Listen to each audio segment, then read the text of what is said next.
एक बार फिर से मैं परमेश्वर पिता का धन्यवाद करता हूँ उसके आशीष से, उसके उपकारों के लिए। सचमुच वो महान है, वो प्रेमी परमेश्वर है जो हमारी ख्याल रखता है, हमारा ध्यान रखता है, जो हमारी विनती, हमारी प्रार्थना को सुनता है।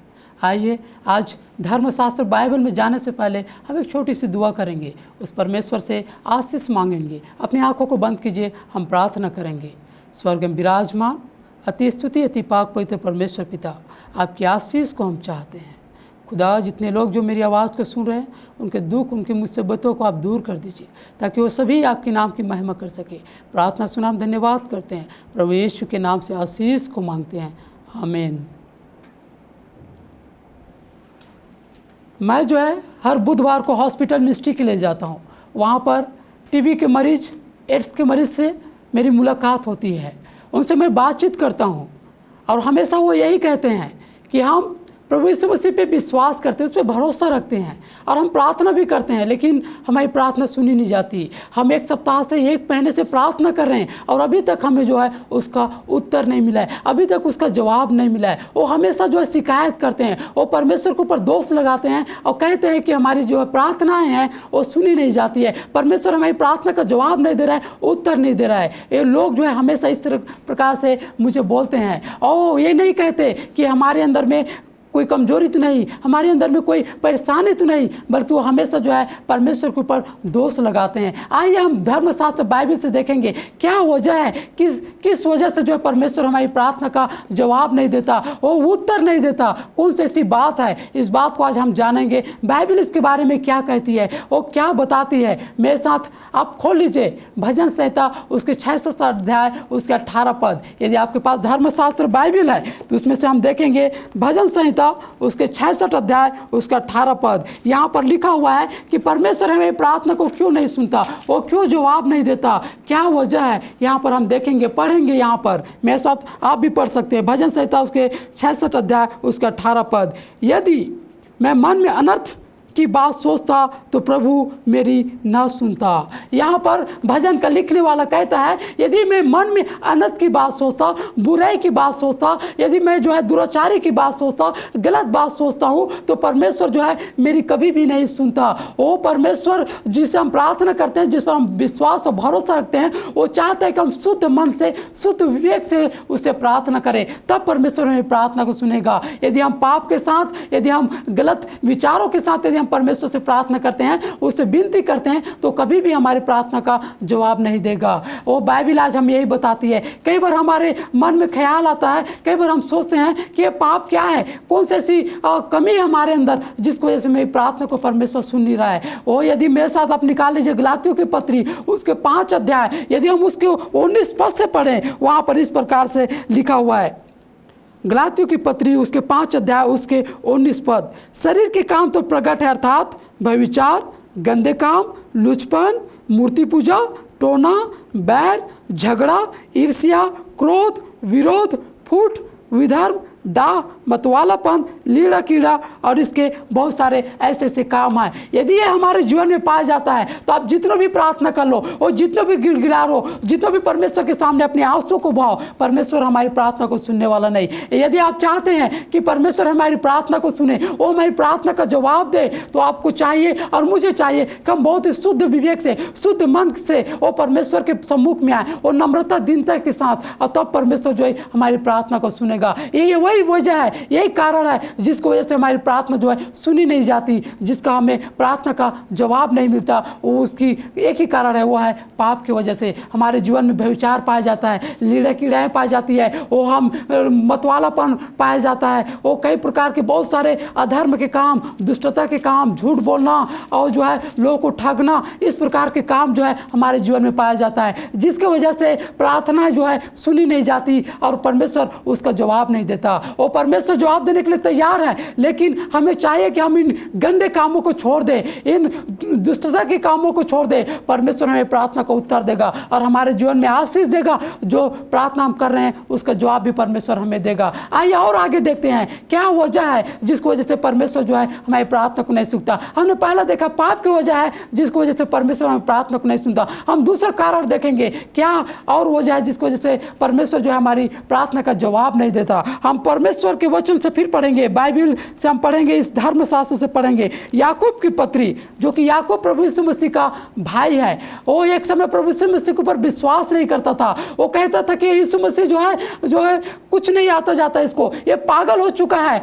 वो उल्टी सीधी काम करता है। और वही याकूब जो है, वो उसका भाई, जब प्रभु यीशु मसीह से उसका साक्षात्कार होता है, जब प्रभु यीशु मसीह को ग्रहण करता है, उस पर विश्वास करता है, वो एक पत्री लिखता है और पत्री में अपनी इस प्रकार से कहता है। यदि मेरे साथ निकाल लेंगे याकूब की पत्री, उसके 4 अध्याय, यदि हम उसके 3 पद पढ़ेंगे, याकूब की पत्री उसके 4 अध्याय उसके 3 पद, यहाँ पर परमेश्वर का वचन इस प्रकार से कहता है, तुम मांगते हो और पाते नहीं, इसलिए कि बुरी इच्छा से मांगते हो ताकि अपने भोग विलास में उड़ा दो। यहाँ पर याकूब कहता है प्रभु यीशु मसीह का भाई, तुम मांगते हो, तुम तो प्रार्थना करते हो, विश्वास भी करते हो, लेकिन तुम जो है बहुत ही बुरी इच्छा से मांगते हो, वो जो है ताकि अपने भोग विलास में उड़ा दे। वो परमेश्वर जो है ऐसी प्रार्थना को कभी नहीं सुनता। परमेश्वर चाहता है कि हम उसको शुद्ध विवेक से हम प्रार्थना करें। उससे जब भी हम मांगते हैं तो ऐसे मांगे जिससे परमेश्वर की महिमा हो, न कि हम अपने भोग विलास में उड़ा दें, हम न कि हम जो है अपने स्वार्थ से मांगे। परमेश्वर चाहता है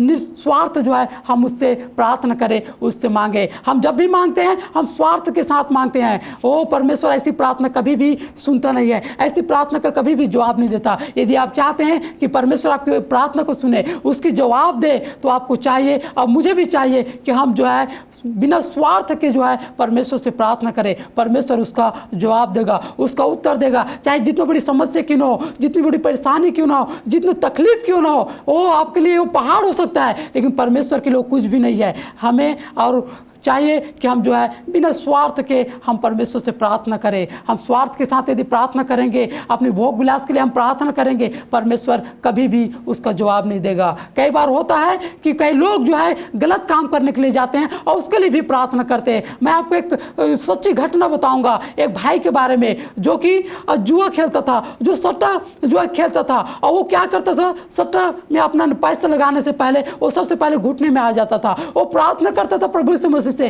प्रभु यीशु मसीह आज मैं इस नंबर पर इतना पैसा जो है लगाने जा रहा हूं, आप मेरी सहायता कीजिए, मैं मेरी मदद कीजिए। और वो इस प्रकार से जो है वो प्रार्थना करता था और वो अपने पैसा जो है वो लगा देता था एक नंबर पे, और उसका जो है नंबर नहीं आता था। वो हारता गया, वो बहुत ही हार गया और उसने परमेश्वर के ऊपर दोष लगाना शुरू कर दिया कि परमेश्वर से मैं प्रार्थना करता हूँ, प्रभु यीशु मसीह के सामने मैं गिड़गिड़ाता हूँ, लेकिन वो मेरी प्रार्थना को नहीं सुनता। ऐसी प्रार्थना परमेश्वर कभी भी नहीं सुनता, क्योंकि स्वार्थ की प्रार्थना है, ये तो अपनी भोग विलास की प्रार्थना है। यदि आप चाहते हैं कि आपकी प्रार्थना सुनी जाए, आप चाहते हैं कि परमेश्वर हमारी प्रार्थना का जवाब दे, तो आइए निस्वार्थ प्रार्थना करें और निष्पाप होकर हम प्रार्थना करें, पवित्रताई के साथ, वो दीनता और नम्रता के साथ। और परमेश्वर हमारी प्रार्थना को सुनेगा, वो जवाब भी देगा और हम परमेश्वर की महिमा करने पाएंगे। आइए और कुछ बातों को हम देखेंगे आगे, और क्या रीजन है और क्या परेशानी है और कौन सी ऐसी वजह है जिसकी वजह से परमेश्वर हमारी बात को नहीं सुनता। हमने पहला देखा पाप, दूसरा देखा कि स्वार्थ के कारण परमेश्वर हमारी बात को नहीं, प्रार्थना को नहीं सुनता। आइए हम नीचे देखेंगे, तीसरा क्या कारण है उस बात को हम देखेंगे। मेरे साथ उसी याकूब की पत्री उसके 1 अध्याय उसके हम 5 से 7 पद तक पढ़ेंगे। वहां पर बहुत ही सुंदर वचन लिखा हुआ है, क्या वजह है जिसकी वजह से परमेश्वर हमारी प्रार्थना को नहीं सुनता है। याकूब की पत्री उसके 1 अध्याय उसके 5 पद से हम पढ़ेंगे। पर यदि तुम में से किसी को बुद्धि की घटी हो तो परमेश्वर से मांगे, जो बिना उलाहना दिए सबको उदारता से देता है और उसको दी जाएगी। पर विश्वास से मांगे और कुछ संदेह न करे, क्योंकि संदेह करने वाला समुद्र की लहर के समान होता है, जो हवा से बहती और उछलती है। परमेश्वर का वचन यहाँ पर फिर से हमें सिखाता है। वो कहता है यदि तुम जब भी प्रार्थना करते हो, जब भी मुझसे कुछ भी मांगते हो, तो बिना जो है संदेह के जो है मुझसे प्रार्थना करो। ओ बिना जो है मन में जो है बिना संदेह रखे जो है मुझसे प्रार्थना करो। यहाँ पर याकूब कहता है, पर यदि तुम में से किसी को बुद्धि की घटी हो, बुद्धि की कमी हो, तो मुझसे मांगो, मैं बिना उलाहना दिए सबको उदारता से देता हूँ। यदि आपको बच्चों को बुद्धि की कमी है, यदि वो पढ़ाई करते हैं लेकिन वो बुद्धि प्राप्त नहीं कर पा रहे हैं, वो जो भी याद करते हैं वो भूल जाते हैं, एग्जाम हॉल में जाते हैं, परीक्षा लिखने से पहले जो है उनके दिमाग से जितने याद किए थे सब चला जाता है। तो आइए, वो परमेश्वर को वचन कहता है, वो मुझसे बिना संदेह मांगो मैं दूंगा। ओ किसी चीज़ को भी घटी क्यों ना हो, चाहे बुद्धि की घटी हो, चाहे जो है अपने आपके घर में जो है रुपए पैसे की कमी हो, चाहे धन संपत्ति की कमी हो, चाहे कोई बीमार हो, जैसी भी प्रार्थना क्यों ना हो, लेकिन आप जब भी प्रार्थना करते हैं बिना संदेह के, हम संदेह ना करें कि प्रार्थना हमारी सुनी जा रही है कि नहीं सुनी जा रही है। आइए विश्वास के साथ और दृढ़ता के साथ और भरोसे के साथ जो है हम परमेश्वर से प्रार्थना करें, तब परमेश्वर जो है हमारी प्रार्थना का उत्तर देगा और वो जवाब देगा। यदि हम संदेह के साथ, पाप के साथ, यदि स्वार्थ के साथ हम प्रार्थना करेंगे, वो प्रार्थना कभी भी सुनी नहीं जाएगी। चाहे आप उसके लिए आप सिर पटको, चाहे उसके लिए आप कुछ भी कर लो, वो प्रार्थना कभी भी परमेश्वर सुनेगा नहीं। प्रार्थना परमेश्वर तभी सुनेगा जब हम जो है परमेश्वर के साथ पवित्रता का जीवन जिए, जब हम बिना स्वार्थ के जो है हम परमेश्वर से मांगे और बिना संदेह किए बड़े विश्वास के साथ और भरोसा रखते हुए जो है हम परमेश्वर से प्रार्थना करें, तभी परमेश्वर जो है उसका जवाब देगा। और परमेश्वर वो जवाब देना चाहता है, लेकिन क्या आप तैयार हैं इस तरह की प्रार्थना करने के लिए? क्या आप चाहते हैं कि मैं जो है वो पवित्रता का जीवन जीऊँ? क्या आप चाहते हैं कि मैं जो है बिना निस्वार्थ मांगूँ जिससे परमेश्वर की महिमा हो और बिना संदेह के जो है परमेश्वर से प्रार्थना करूँ? आइए हम देखेंगे, बाइबल बताती है, यहाँ पर लिखा है कि यदि तुम में से किसी को बुद्धि की घटी हो मुझसे मांगे। हम ज्ञान जो है इस संसार में अर्जित कर सकते हैं, हम पुस्तक पढ़ के, वो पेपर पढ़, न्यूज़पेपर पढ़ के, हम टीवी देखकर, इस प्राकृतिक को देखकर जो है हम जो ज्ञान अर्जित कर सकते हैं, लेकिन बुद्धि और बुद्धि इंसान कभी भी प्राप्त नहीं कर सकता। बुद्धि का एक ही मात्र स्रोत है, वो परमेश्वर पिता है, जहाँ से जो है इंसानों को मिलती है। यदि आप चाहते हैं बुद्धि प्राप्त करना चाहते हैं तो उसके लिए आपको परमेश्वर पिता से प्रार्थना करना पड़ेगा। वो है बिना संदेह के, वो परमेश्वर पर विश्वास रख के प्रार्थना करेंगे, तभी वो हमारी प्रार्थना का जवाब देगा, हमारी प्रार्थना को सुनेगा और कबूल करेगा। आइए और नीचे में हम देखते हैं और क्या वजह है जिसकी वजह से परमेश्वर हमारी प्रार्थना को सुनता नहीं है। यदि नीति वचन मेरे साथ निकाल लें, उसके 28 अध्याय उसके हम 9 पद से पढ़ेंगे। नीति वचन उसके 28 अध्याय उसके 9 पद, यहाँ पर इस प्रकार से लिखा है, जो अपना कान व्यवस्था सुनने से मोल लेता है उसकी प्रार्थना घृणित ठहरती है। यहाँ पर नीति वचन का लिखने वाला सुलेमान कहता है, जो व्यवस्था सुनने से जो अपने कान को मोल लेता है, अपने कान को हटा लेता है, उसकी प्रार्थना हमेशा घृणित ठहरती है। ये व्यवस्था क्या है? ये परमेश्वर की आज्ञा है। जो परमेश्वर की आज्ञाओं को मानते नहीं है, जो परमेश्वर की आज्ञाओं को उल्लंघन करते हैं, जो परमेश्वर की आज्ञाओं को तोड़ते हैं, उनकी प्रार्थना कभी भी सुनी नहीं जाती। यदि आप परमेश्वर की आज्ञा देखना चाहते हैं तो परमेश्वर की आज्ञा क्या है? यदि हम निर्गमन की पुस्तक उसके 20 अध्याय में चले जाएं, वहाँ पर लिखा हुआ है, परमेश्वर ने 10 आज्ञा जो है हम इंसानों को दिया है। जो पहली आज्ञा है वो कहता है कि तू मुझे छोड़ दूसरों को ईश्वर करके ना मानना, और दूसरी आज्ञा में वो कहता है कि तू जो है कोई अपने लिए कोई मूर्ति मत बनाना।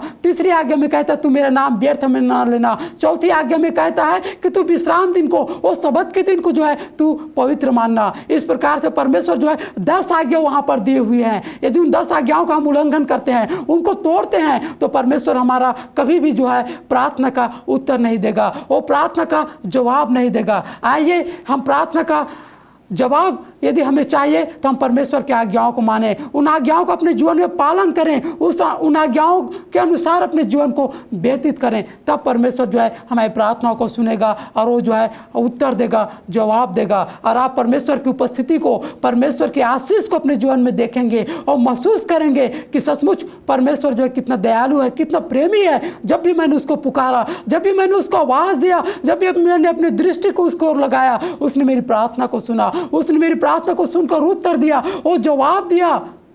ये कब होगा?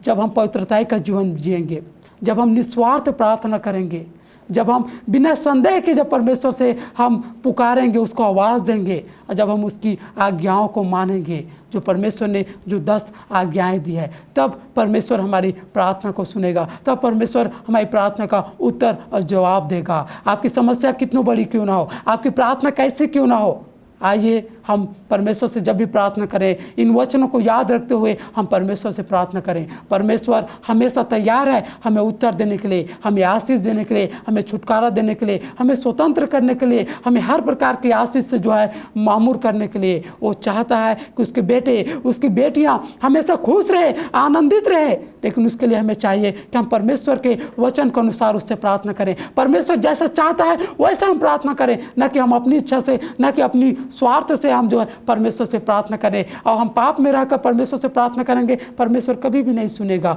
वो चाहता है हम पवित्रताई का जीवन जिए। ये बहुत ही कठिन लगता है हमारे लिए। आइए हम कोशिश करें, परमेश्वर हमारी सहायता करेगा, वो हमारी मदद करेगा पवित्रताई का जीवन जीने के लिए। और फिर परमेश्वर हमारी आवाज़ को सुनेगा, हमारी पुकार को सुनेगा। यदि हम पश्चातापी मन से परमेश्वर के पास आते हैं, अपने पाप को मान लेते हैं और कहते हैं प्रभु मैंने ये पाप किया है, मैंने ये गुनाह किया है, मैंने ये अपराध किया है, मैंने ऐसे दुष्टता का काम किया है, मैंने लोगों को झूठ बोला है, मैंने लोगों को ठगा है, मैंने लोगों को लूटा है। यदि हम इन पापों को मान लेते हैं, परमेश्वर हमारी प्रार्थना को सुनने के लिए तैयार है। वो हमारी प्रार्थना का उत्तर और जवाब देने के लिए तैयार है। आइए हम अपने गुनाह अपराधों को मान लें, परमेश्वर हमारे प्रार्थना का जवाब देगा, उत्तर देगा। अब हम उसके आशीष को अपनी आंखों से देख सकते हैं कि सचमुच वो जिंदा खुदा है, वो प्रेमी परमेश्वर है, वो दयालु है, वो करुणामय परमेश्वर है, वो जिसकी दृष्टि अपने लोग पर हमेशा बनी रहती है। आइए और कुछ कारण को हम देखेंगे, क्या वजह है जिसकी वजह से परमेश्वर जो है हमारी प्रार्थना को सुनता नहीं है। यदि मेरे साथ में निकाल लेंगे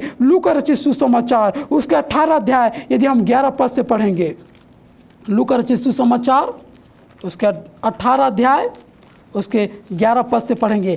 क्या कारण है, क्या वजह है जिसकी वजह से परमेश्वर हमारी प्रार्थना को सुनता नहीं है। यहाँ पर इस प्रकार से लिखा हुआ है, यहाँ पर एक फरीसी और एक चुंगी लेने वाले की प्रार्थना के बारे में बताया गया है। एक धर्मी व्यक्ति, एक फरीसी है जो अपने आप को धर्मी समझता है, एक चुंगी लेने वाला है जो कि बहुत ही दरिद्र है, बहुत ही कहना चाहिए गरीब है, और वो दोनों मंदिर में जाते हैं और प्रार्थना करते हैं परमेश्वर पिता से। आइए देखते हैं यहाँ पर इनकी प्रार्थना को, किसकी प्रार्थना सुनी जाती है, किसकी प्रार्थना सुनी नहीं जाती, और क्यों जो है सुनी नहीं जाती और क्यों सुनी जाती है, इन बातों को हम देखेंगे। यहाँ पर इस प्रकार से लिखा हुआ है, फरीसी खड़े होकर अपने मन में यूं प्रार्थना करने लगा, हे परमेश्वर मैं तेरा धन्यवाद करता हूँ कि मैं दूसरे मनुष्यों के समान अंधेर करने वाला, अन्याय और व्यभिचारी नहीं, और ना इस चुंगी लेने वाले के समान हूँ जो उसके सामने में, जो उसके बगल में खड़ा था। वो कहता है कि हे परमेश्वर मैं जो दूसरे लोगों के समान नहीं हूँ, मैं कभी अंधेर नहीं करता, मैं कोई गलत काम नहीं करता,